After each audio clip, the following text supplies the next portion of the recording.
Well, guys, I finally got my chance to watch the series premiere of WandaVision, and I gotta say, I like this direction. What's up, YouTubers of the world? MegaGeekMixer here to give you guys my review on the first two episodes from the series premiere of WandaVision, the first series to start off Phase 4 in the MCU after an 18-month break.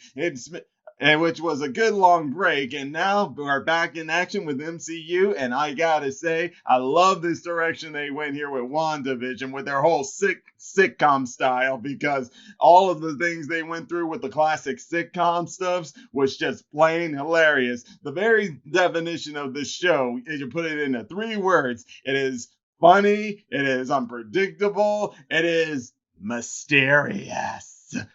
And I do love that they're doing that. They're introducing us to this show with mysteriousness, and not to mention many Easter eggs to give us clues on what is going on and an idea of what's going on, but not giving us the hint, but not giving us the full explanation right away. Instead, keeping it like this to keep us interested. I love when you can do that with shows, because that's one of the good ways to keep people interested in a show. If you like mysteries, or you like how things are so mysterious and they're not giving away anything you want right away, that's what draws people in, and it definitely drew me in. But with that being said, though, like I once again said, the sitcoms in this thing were just classic nonstop. Wanda and Vision, a married couple who just automatically moved to a suburb, and yeah, everything they did in there was pretty much the style of sitcom. Bear in mind, I didn't really watch much sitcoms back when I was younger and stuff, although my folks did, so I would see a few scenes here and there, so I definitely know what they are when I see them, and how WandaVision were in the first episode, and how like there is a special day because there is a heart on the August the 23rd there. And yeah, I know it was an Easter egg to some, can't remember off the top of my head, but that's not what this is about. It was about the funny part in that they know it's a special day, and then they were just trying to pretend they knew by just saying, "Oh, yes, I know. I'm just wondering if you know. Come on. Yeah, of course I know. It's silly. We know what it is. We know what it is." And of course, you also had their neighbor, well, for Wanda, a neighbor, that being Agnes, while Vision talking with his boss, and they both think it's that. They're like, "Oh, yes, that's the day. Oh, yes, that's the day." And then when it all came together, that's when it really just started getting funny here. Wanda was thinking it was an anniversary, so dressed up in an all fancy dress for the anniversary, while Vision was thinking it's the day where he brings his boss over to the house for dinner. And it led into funny stuff right there, that next thing you know, Wanda's in that kitchen trying to make dinner. And yes, everything she's doing, she's using her powers and stuff, which I believe is the key to what's going on in this world.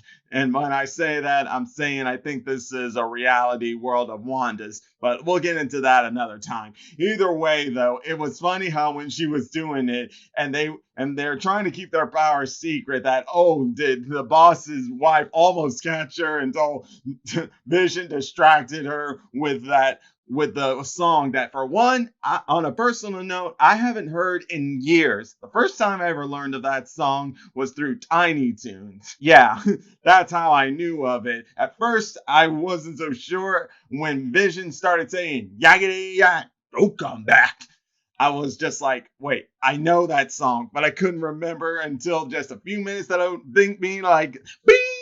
You ain't got time to take a ride. Yaggity yak. Don't talk back. Yep, that's that song. But it was still good to remember a song like that, even though I know that's not the Tiny Toons didn't come up with that. That's something from way back, and I should look into that. But either way, it was still funny seeing that shot of Wanda holding out everything, paused right there, when luckily the wife of the boss was just like, had her back turned not to notice all that. But then it's where it came in later on to the mysterious part. But let me save that for later here. Let's go into episode 2 of the other sitcom style. Since Wanda and Vision wanted to work on fitting in more with the community of their neighbors and stuff, they decided to be part of the talent show. A talent show that's a community thing, and it's all for the children. funny how in the end that thing came back in a funny way. But either way, it was all about Vision and Wanda deciding to do that talent show, and they decided to do a magic act. Love the magic act too. Isn't it great how they use their powers and stuff? They weren't going to at first, but then a little something happened with Vision that kind of screwed things up a bit with him, because robot body, do not eat food, but you eat gum. Uh-oh. Because next thing you know, circuit's all messed up, and he's just like, whoop, whoop, yeah, I was did this, I was did that. Boy, it was hilarious stuff. It was funny when he did a card trick with one of his neighbors. He's like saying, "There's a card, this card, this card, this card, this card." I'm telling you guys, this stuff was just freaking hilarious. And how Wanda was just trying to cover up for him using her powers all that time. And it actually also introduced us to another character, Monica. But that's not her name in the reality that she's in right now. And from the looks of things, it looks like she's an agent of S.W.O.R.D. And I'll bring in S.W.O.R.D. here in a minute here. This is all about that sitcom part of this stuff there. And all I gotta say is, through all of it all, it was just pure genius. This is what I loved about that part, the sitcom. But now, having said that, it's time to get into the mysterious part, where I'll now also get into my theories on what is going on here. So during the whole dinner thing with the boss and stuff, the boss ended up getting choked, and then next thing you know, you see the wife of the boss just saying, "Stop it, stop it, stop it," repeatedly, like it was like it was a repeat, or no, not a repeat, a loop, a continuous loop. And Wanda was acting all weird and saying, "What's going on? Vision, help him." And then next thing you know, another character introduced to us in episode 2, a girl named Dottie, who I'm not sure if she's just a part of this reality or is a real character somehow in this reality. First off, she's not very friendly, doesn't really have a good reputation with the ladies as they're talking about the talent show for the community, for the children.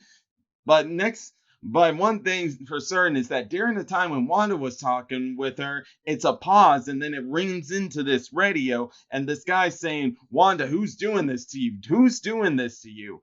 And then next thing you know, you also see other stuff here. Like at the end of episode 1, you find this hand with a book on it. And if you look closely at that book, you see it has the emblem of S.W.O.R.D. And not just that, you see emblems of S.W.O.R.D. everywhere. Next one came in episode 2 with the helicopter. You'll notice it on the nose of that helicopter. And then finally, we had a guy who comes out of the sewer with a beehive protector hat and jacket, and at the back of it, there's the symbol of S.W.O.R.D. So somehow S.W.O.R.D. is involved in this. Have they captured Wanda and are using her powers for something? Or are they trying to rescue her by whatever reality she's in? And the reason I say that is because right after the whole talent show was over and Wanda was able to help Vision get that gum out of him, and they go home, and after saying the old thing of, "For the children," next thing you know, what happens? Wanda gets pregnant. And then next thing you know, that's when they go outside because they heard a weird sound where it led to that beekeeper guy. And then Wanda says no, and then there's a complete rewind. Something's weird's going on here. And then, oh yeah, that's also where the whole colors came back into the scene there. And after seeing all that, this is where I'm starting to think that I don't think it's S.W.O.R.D. who has Wanda, but someone else. But at the same time, while that person may have Wanda, what if somehow she's still in control of her powers?